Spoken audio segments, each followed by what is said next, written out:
If there were one missing piece that you could put into your business and put it in right away, what do you think that would be? Well, before we get into that missing piece and how you can leverage and grow and blow up and scale your business, we're going to cue our intro and then we're going to talk about that.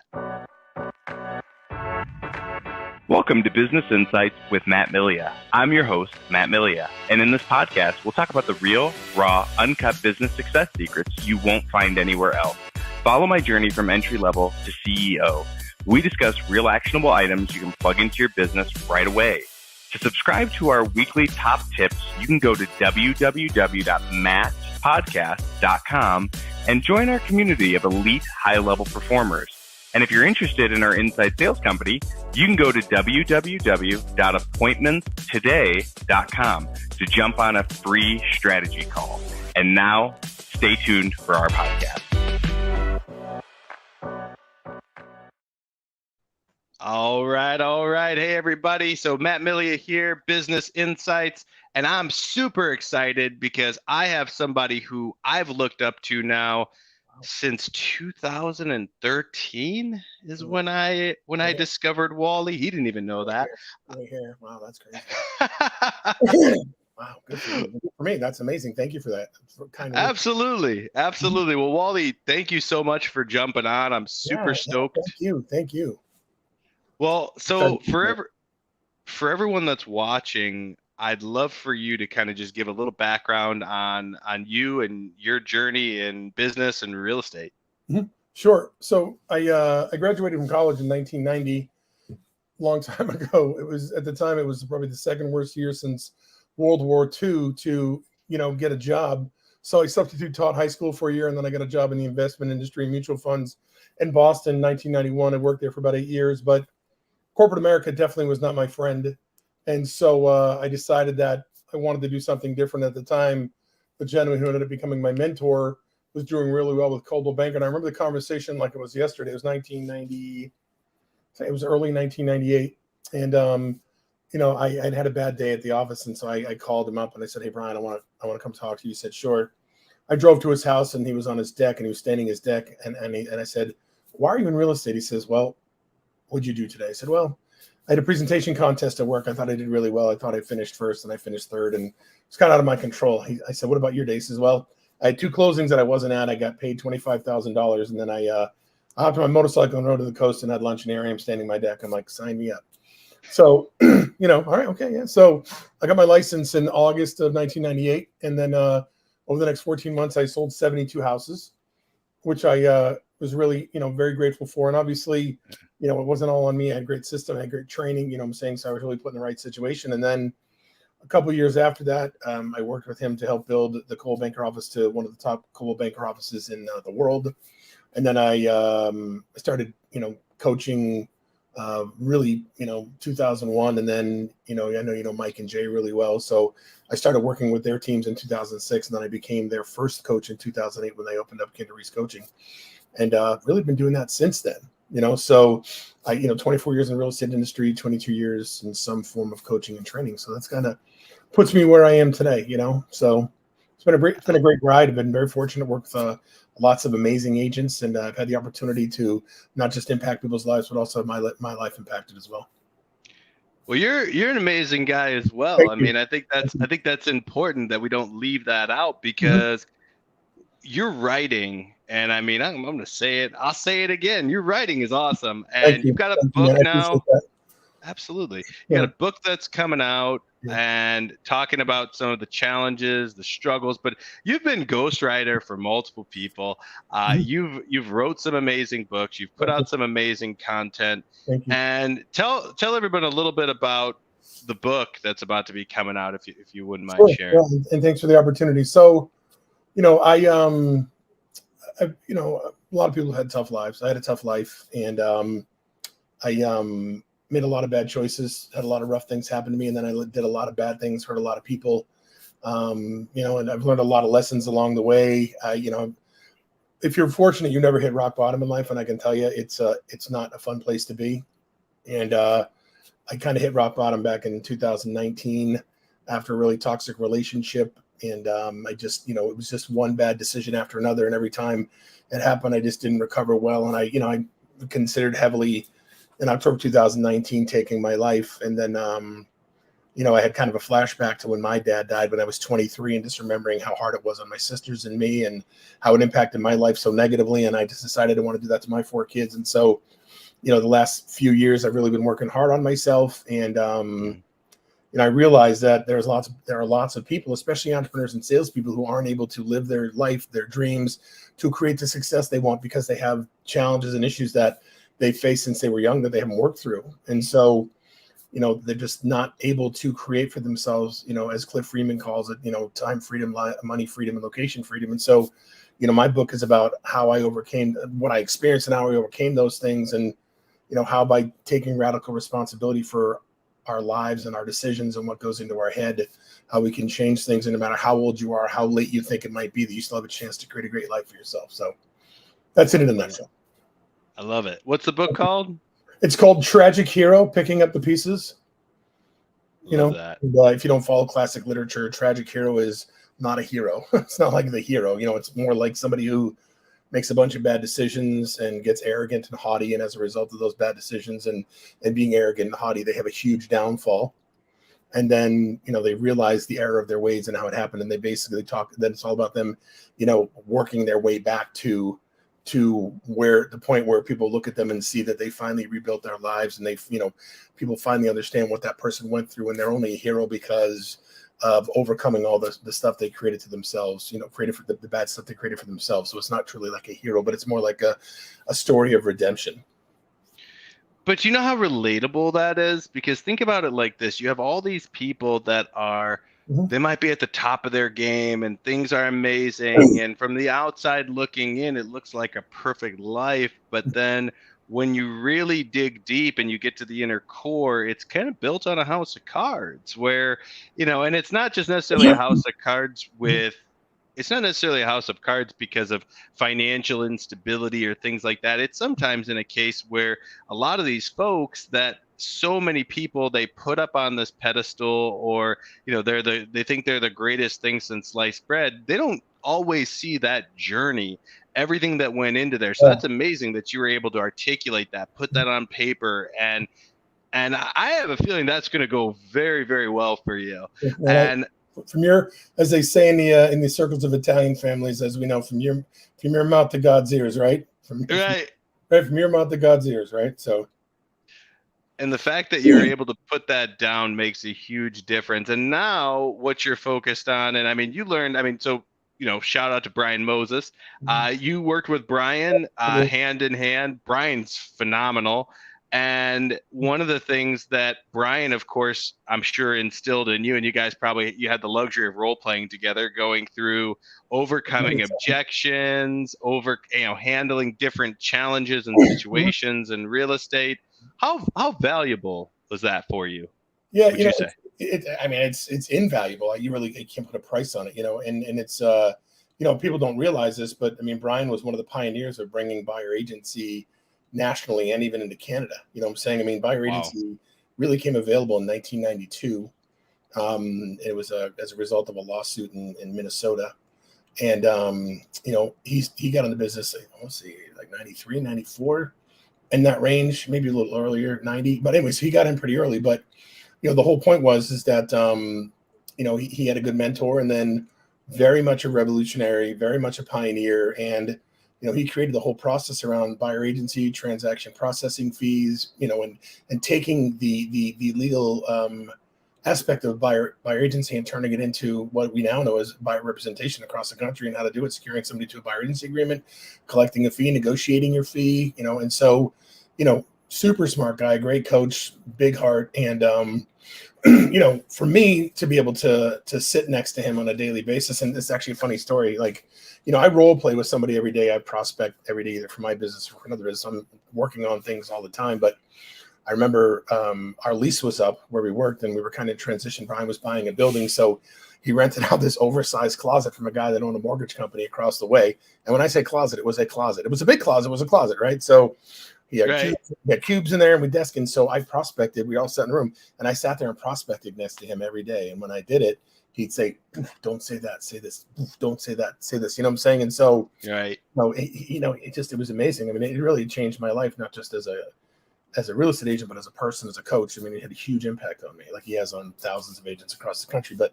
And I think to your point, kind of why you brought this up is that, if you can't figure it out yourself, you got to have somebody help you figure it out. And if you look at the most successful real estate agents on the face of the planet, they had a coach at one point or another. And some of them still have coaches. I mean, look at, we got Jay and Mike and Albie, they're talking to Coach Burt, and, there's tons of coaches out there, and you always need to be continuing to grow and whatnot. And so, having Brian train me and coach me and work with me, I mean, it changed the trajectory of my life forever. Well, even Michael Jordan had a coach outside of Phil Jackson, Tim Grover. Same with Kobe Bryant. I mean, all these elite athletes and these superhumans that we, of course you look at and you're like, these guys are just absolutely right. They're amazing. And yet they all had coaches, and it's that person that pushes them a little bit extra. And if you guys are looking for a great coach, I'm talking to one right now. We got Wally on here. Fine. I'm clearly not paying you enough for this. Holy cow. In fact, I'm not paying you anything for it, so clearly. Hey, we're both helping each other, though. So phone sales. Sure. Yeah. Phonesalessecrets.com, guys. It's a great place to go to check out what Wally's got going on. The reason behind this is because Wally actually teaches on one of the most important elements of calling. And before I get into that, Wally, what do you teach on with the calling? Go ahead. Oh, my goodness. Yeah, everything. I mean, there's everything. And here's the thing. And so this is, I've done a lot of research on this, and just to understand it at a high level. But,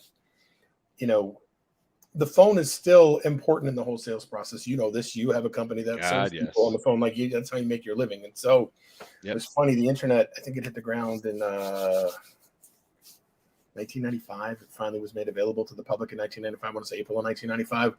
Right. I remember seeing articles. They're like, "Oh, you're never going to buy anything again at a store. Brick and mortar is going to go away. You're going to buy everything off the internet." You know what I'm saying? And there were some industries that were crushed by it: travel, legal, insurance, stuff like that. But fact of the matter is that, you're still buying cars and houses and everything, when you still have to have a conversation, and you've got all these people jump up and down, do video, do social media. And you have to do it because that's where people are going to find you. But at the end of the day, you still need to get somebody from the doorstep through the front door. Right. Yep. So the fact of the matter is that, 40% of existing, not existing, but of experienced salespeople and 80% of new salespeople in every industry suffer from some sort of sales call reluctance. Okay. And compound that by the fact that 65% of all salespeople have a very strong need to be liked. So a lot of people aren't able to break through what they need to break through to get to the point where they're going to have a conversation with somebody and either get an appointment set up or nurture them and whatnot. So I teach people on both sides of the coin. So how to conduct a sales call properly, how to set goals, how to track your numbers, scripts, dialogues, objection handling, all the nonverbal aspects of prospecting, tone of voice and pace, pitch, speed, matching and mirroring, pacing and leading, how to listen for things, to hear what's not being said. So, so it's every aspect of being on the phone, both, nonverbal and verbal, and then also what it takes to overcome the challenges that are facing you that keep you from wanting to pick up the phone. And, there's two types of call reluctance. One is, I don't know what to say, when to say it, how to say it. My confidence level about what to do is not there. And so I'm likely not going to do that, but you can overcome that with some practice, right? The other one is a literal, emotional, psychological blockage that you have, for lack of better terminology, because of some things that have happened in your life where you've created what I call hidden identities about you believe you can and can't do.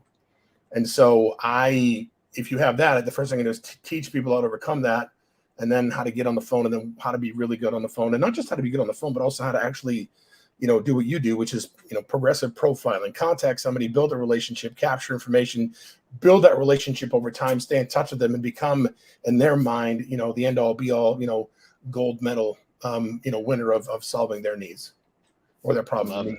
Yep. Mm-hmm. I love that. And it's such a lost art. And I want to circle back, because there was something that you said in there that was really profound, that I think that a lot of people, if they weren't really listening, they would just brush by it. I think that it's something that we need to really look at. So the way that I look at with any sale, any process, any system, if you look at it as the approach of a funnel, and we look at it, the top of the funnel is the external appearance, the hey, this is what I do, this is who I am, Mhm. this is how I do it. That's your video portion. Of course, it's very important. Mhm. But then you've got that next step, which what system do you have in place? What tools do you have to make sure that if the person wants to get a hold of you, they can? Mhm. And then when they go to get a hold of you, what do you say to that person? How do you convince them? How do you persuade them? So Mhm. you are almost, I would say, the mofu bofu, the middle of funnel, bottom of Yeah. funnel. We're like right in that little sweet spot area that converts to a Mhm. sale. Yeah. And with what both of us are doing, one of the most important things I said in the very beginning, we're going to talk about the one most important element in your business. And of course, I'm going to be a little bit biased because I have an inside sales company, and hey, we train people to be good at inside sales, but Mhm. I believe that the real estate model itself is broken. And the reason why I say that is because think about this, before there was internet leads, right? It was all referral based. It was all relationship based. Most- So, Mhm. right? Yeah. So with the referral, the relationship, you're more or less with people consistently, constantly in front of one another, Mhm. and you're able Excuse me. to get a Mhm. sale from that. Mhm. But it's very challenging now because you got these buyer leads who necessarily don't know who you are. You got seller leads. Sometimes they don't know who you are. True. So you got to have that time and know what to say, know what to do when those folks get on the phone. Is that more or less where you help people with if a lead, whatever the lead is, whether cold, warm, whatever it is, do you help them with that navigating that conversation? Yeah, and it's interesting because and we had this. I worked in the mutual fund industry for about 8 years, and we used to have this saying called, don't spill all your candy in the lobby. Meaning, right, when don't get on the phone and just start yapping and start throwing up all over people, everything Right. there's definitely an art to it. There's a science and there's an art. The science would be the nonverbal side of it.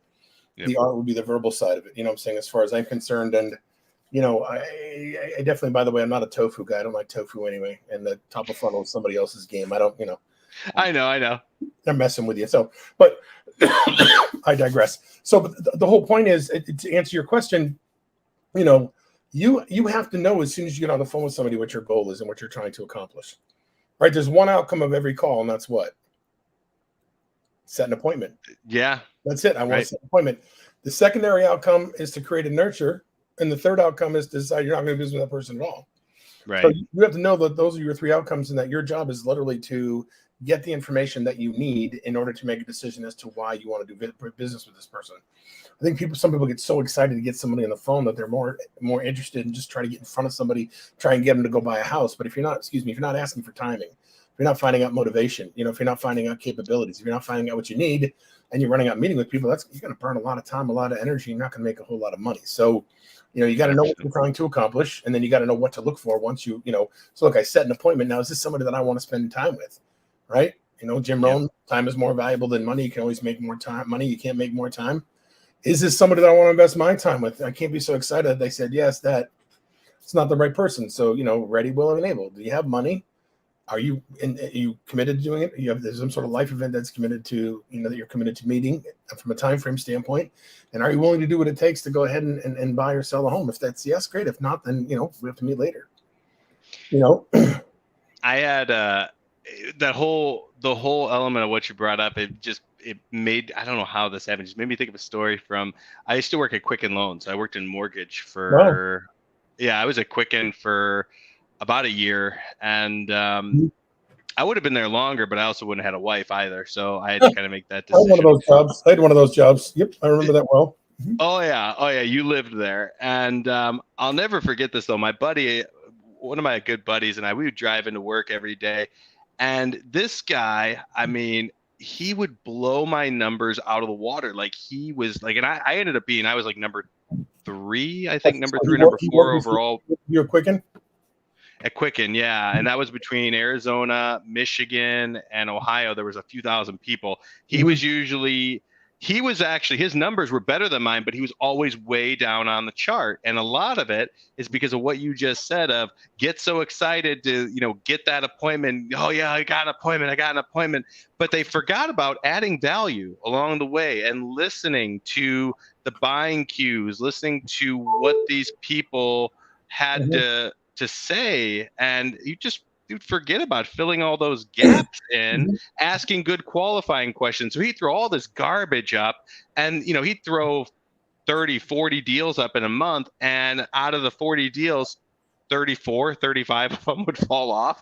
I would throw up about 16, 17, 18 deals, and they were out of 17, 18 deals, 16, 17 of them would close. Right. And that's what I would explain to him. I'm like, listen, you're spending time on all these deals that aren't going anywhere.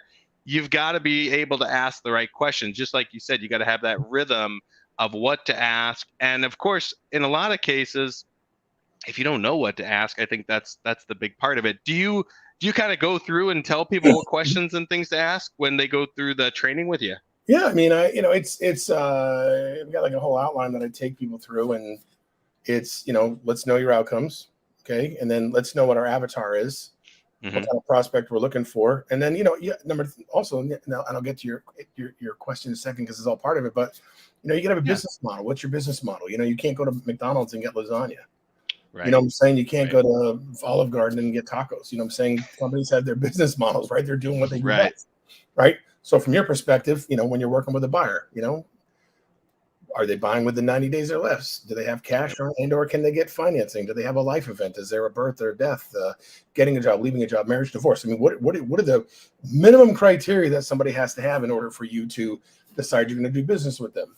And then from there, what do you need to do to set an appointment? And once you set the appointment, how do you qualify that appointment, right? And Yep. and so and it's and it's interesting because I bought these objection cards, these 40 objection cards. They're called cash cards. I forget, some guy was selling them online. He's supposedly some like famous. I'm trying to see his name here, but I can't find his name. But he's supposedly some like famous sales guy. And Hmm. I was like, I've never heard of his name before. Doesn't mean he's not famous or not good. But I saw these cards. They were like 40 cards for what do you call it, for objections. And so I got them because I just want to look at them. I'm always like trying to learn more and grow more. But when you break it down, there's only really 5 objections. There's different, right? So there's timing. See my hand? So there's timing, Hmm. right? There's money. There's motivation. Yep. I'm going to do it, or so I'm going to have somebody else do it, right? Right.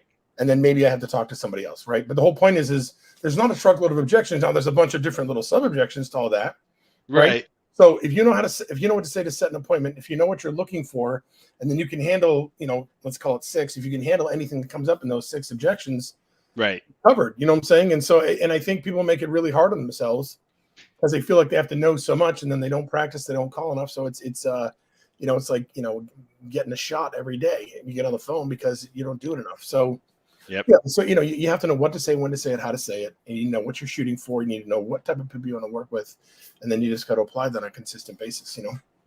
And I think the worst thing too is the ones that practice when they get on the phone. Don't do that. Find someone to practice with. I mean, Mhm. you could even find a family member or friend that's not even in the sales business to Mhm. practice with. Practice your pitch on them and say, "Hey, just do a normal objection of what you normally would think of if you don't want to buy something." Yeah, right. People are good at that. They're real good at it. Yeah, people. Oh, anybody wants to be. I love that. Like you always tell people, hey, let's role play. They're like, oh, I'll do it. They're like they think they're going to stump you. And it's kind of funny because at the end of the day, I'm going to decide if I want to work with you or not. So it's not so much that I have to get an appointment with you, but I want one. You know what I'm saying?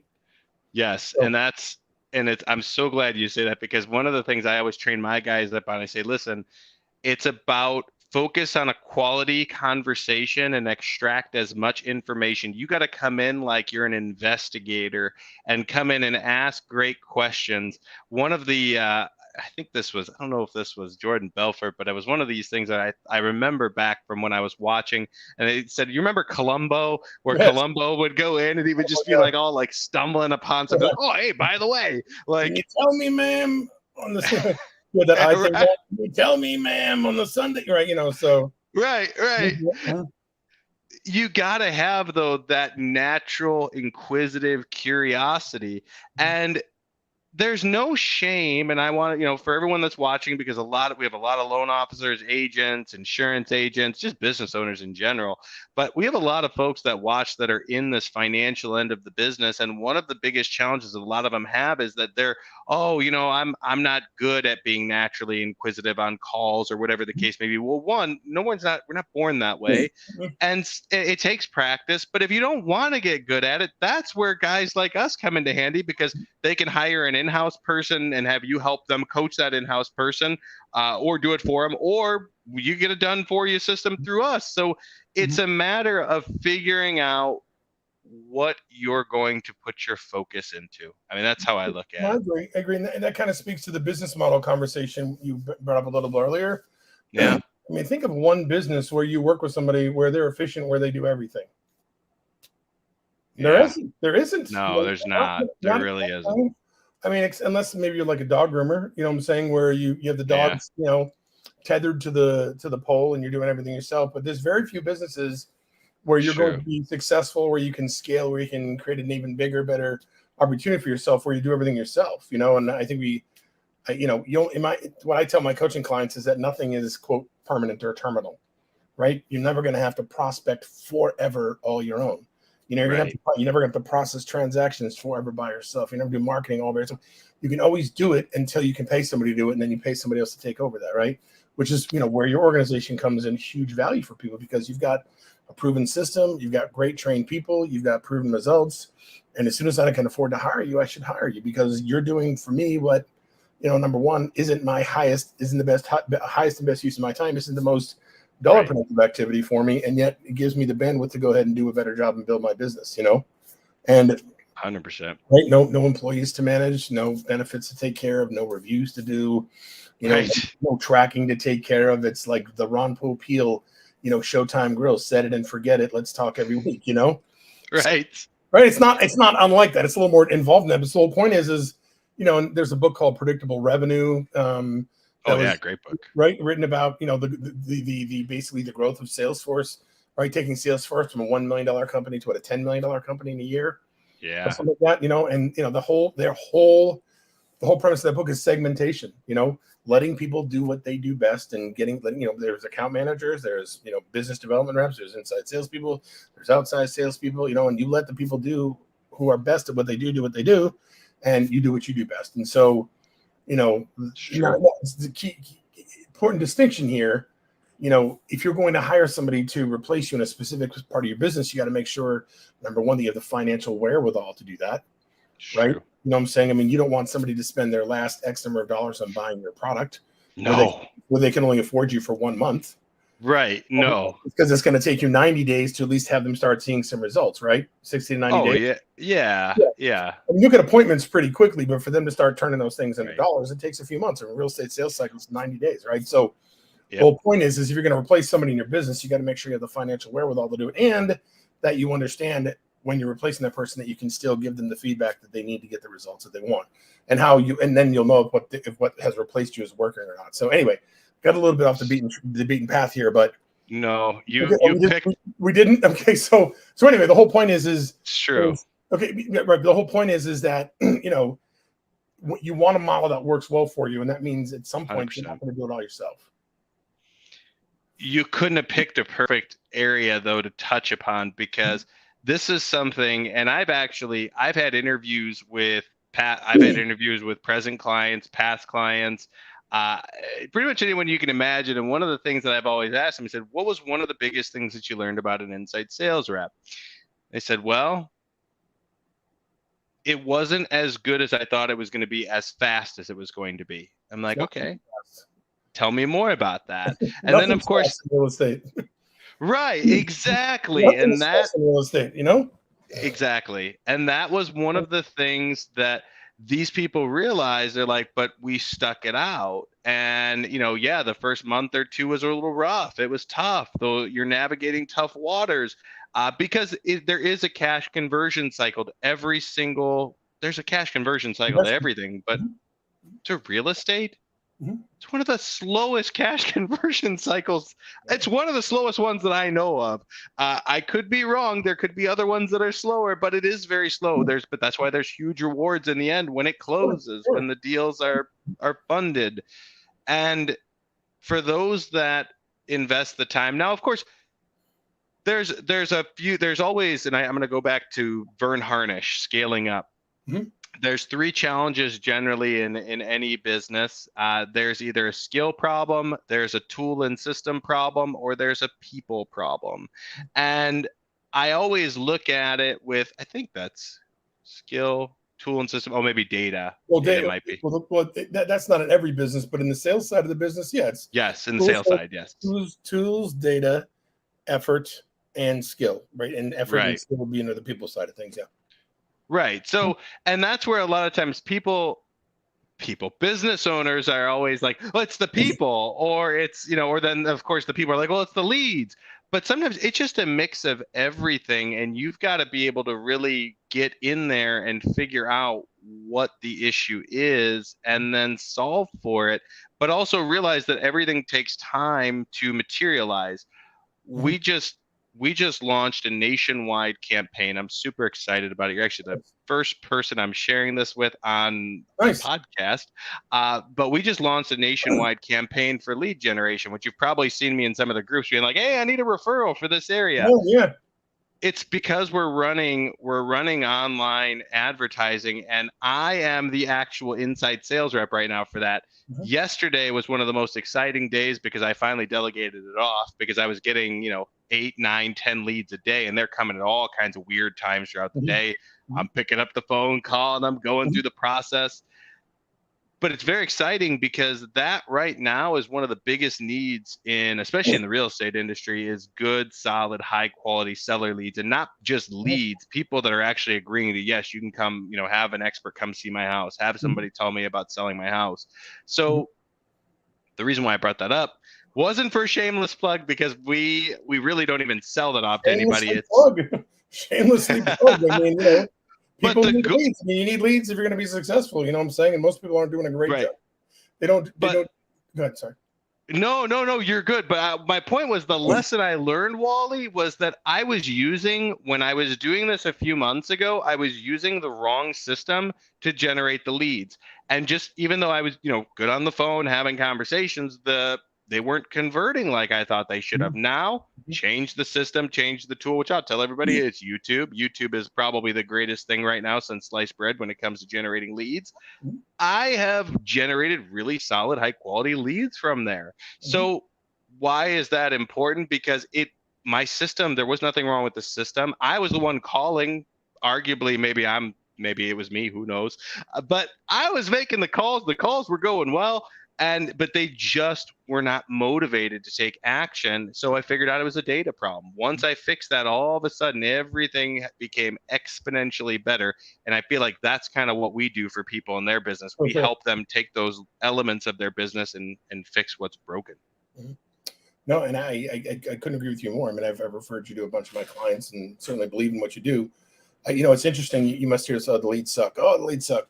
Well, there's a chance the leads suck, but you don't know unless you've beat the crap out of them for 90 days until you call them. You know what I mean? InsideSales.com, which is some strange name of its company now, but InsideSales.com says to really scrub a lead source at the beginning, you got to contact them 10 times in 14 days, text messages, emails, phone calls, just to see if you can catch up with somebody. And then you got to nurture them and stay on top of them.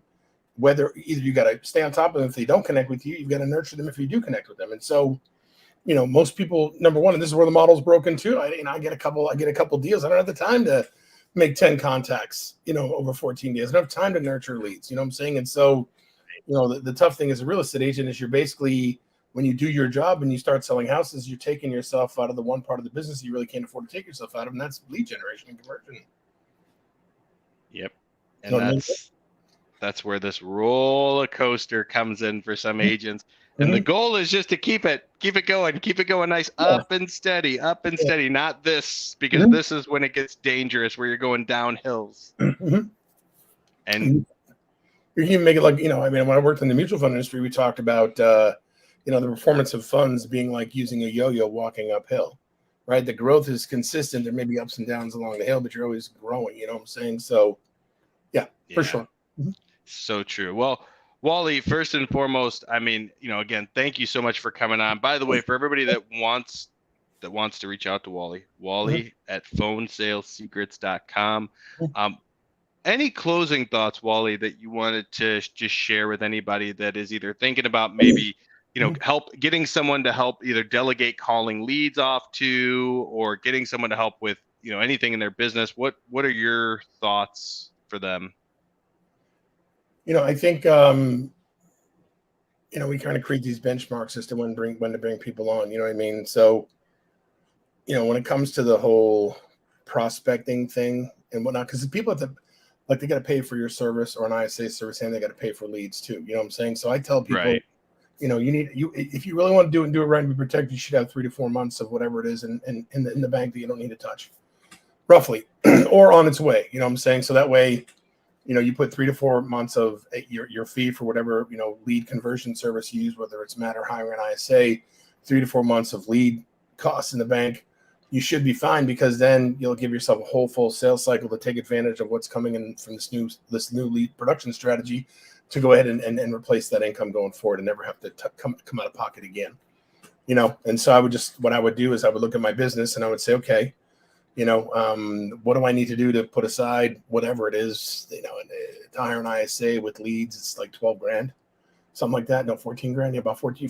If you put 15 grand in the bank, you can hire your own ISA and you can have enough money for leads. Matt's cost is significantly lower than that. It's probably closer to 10 for everything for leads, right? And so, but put that money aside and that you don't need to touch. And then you go ahead and hire a guy like Matt and his company, do what they need to do, and then give them the full sales cycle to produce and get you the sales that you need on your side, and then you should never have to worry about coming out of pocket again. I think that's the best bet. And the thing is you have to do it yourself until then. You have to get on the phone, you have to make phone calls, you got to talk to people, and the same thing.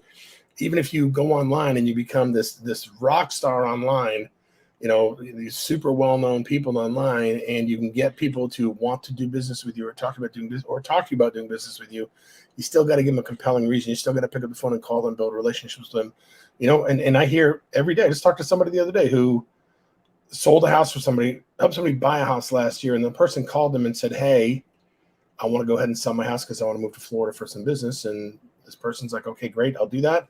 He says, I'm going to Florida, I'll be back. And she didn't take the time to try and get the appointment, where this is going, right? She didn't take the time to make the appointment and get it done. And he went down to Florida and met an agent down there to buy a house. And they said, hey, let me refer you to somebody that works for our company up in Texas. And next thing you know, he's buying and selling a house with somebody else because we didn't give that person a compelling reason. We didn't have a sense of urgency. We didn't know what to do, when to do, how to do it, and to give people the reason to do business with us in that case. And so that's how the person lost out on the opportunity. So at the end of the day, I don't care what kind of marketing and advertising you're doing. I don't care how great your social media strategy is. You need to be able to give people compelling reasons over the phone to meet with you so that you can talk about working with you. Right. And if you can't do it, you better hire someone to do it so that you have someone to at least help facilitate all of that. And to your point, they would be better off hiring someone. And listen, again, this is not a paid endorsement. I was kidding at the beginning. They would be better off hiring somebody like you in your organization, because there's nothing to figure out and they have no monitoring they're doing. They don't have to check and see if you're doing it well or doing it not well. You hire your own ISA, then you really can't hire your own ISA until you know everything that you need to do, because you're going to have to monitor that person, give them feedback, give them coaching, tell them, what they're not doing well. You know what I'm saying? And that's obviously, a bigger expense. It's good. Oh, Great. yeah. You have to know what you're doing. It's a bigger expense and a bigger headache in a lot of cases and again, if you're ready for that, it can be great, but you've really got to have a system in place to do that because it's so funny because people ask me, well, what's better, a virtual inside salesperson or an in-house inside salesperson? Now, of course, you would think, oh, I'm saying, oh, virtual. I tell them both. I say, listen, do both. And they're like, both? Uh-huh. Yes, do both. Well, why? Well, let me explain. Uh-huh. The virtual person is going to be your SDR in most cases, your sales development rep. Uh-huh. They're going to be the person doing the grunt work, the heavy lifting of, okay, let me cold call this, around this neighborhood listing, or let me just call around the neighborhood. That's going to yield massive returns later in the year, 6 months, 7 months, 12 months down the line. You're going to see massive returns on your investment from having that. You have the in-house person. The in-house person works on, hey, I got these leads that are coming in from, I won't even, I'm not trying to plug them, but we'll just use them as an example. Zillow. I got Zillow Flex leads coming in, and whatever lead you have, I mean, it's fine. Realtor.com, whatever. Whatever these leads are that are coming in, you're spending good money on these leads, right? So, hey, there's a guy that sits right next to me in my office. I'm going to have him work on those. I'm going to have the sales development rep work on stuff that that guy in the office can't get to. You've got a perfect build out, and ultimately you should be able to use that build out for quite some time, where you've got the power of the in-house and the power of the virtual ISA, and it's just a nice match. You know, and the best thing about that is once you get there and you do what you're supposed to do and take care of it, it'll never go away.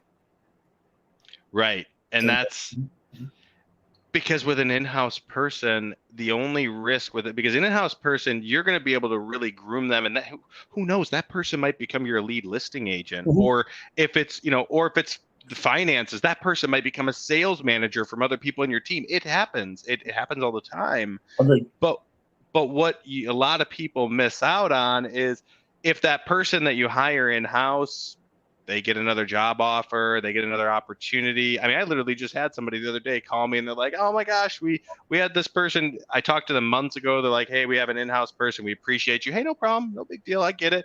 All of a sudden now they're like, how quickly can we start? I'm like, what do you mean? What's going on? What happened to your in-house person? Oh, they just quit. No notice, nothing. And I'm like, oh. So having both makes a world of difference. So we could have a whole call on hiring properly. You know what I'm saying? We could have a whole call on just how to hire properly too. So can I just direct people to my website real quickly? Would that be okay?